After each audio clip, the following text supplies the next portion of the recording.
Maine was the last stop for Secretary Buttigieg on his tour of all 50 states. And while he did highlight how federal infrastructure dollars are helping to replace aging infrastructure like the two bridges here in Freeport behind me, he'd also admitted that more needs to be done to make these projects more resilient. His first stop was touring those two bridges here in Freeport that are being built over I-295. Both were originally built in the late 50s and were nearing the end of their useful life. More than half of the project is being paid for by the bipartisan federal infrastructure law. The Secretary highlighting that success while outlining the need to make accessing those funds easier. Now it's about delivery.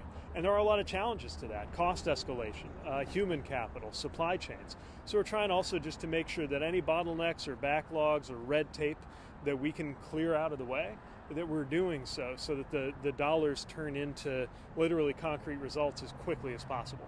But one of the biggest challenges Maine is facing right now is infrastructure resilience. Over the winter, we saw roads and bridges washed out from strong storms. Today, we questioned Secretary Buttigieg about if federal agencies should be doing more to help states prevent their infrastructure from succumbing to a changing climate.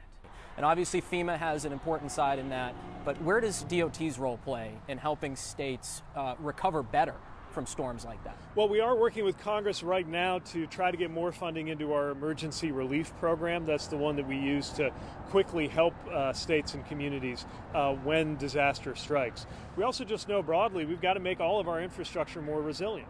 Well, aside from highlighting the bridge and road projects up here in Freeport today, the Secretary will also be looking at how federal funds are helping other transportation projects in the state.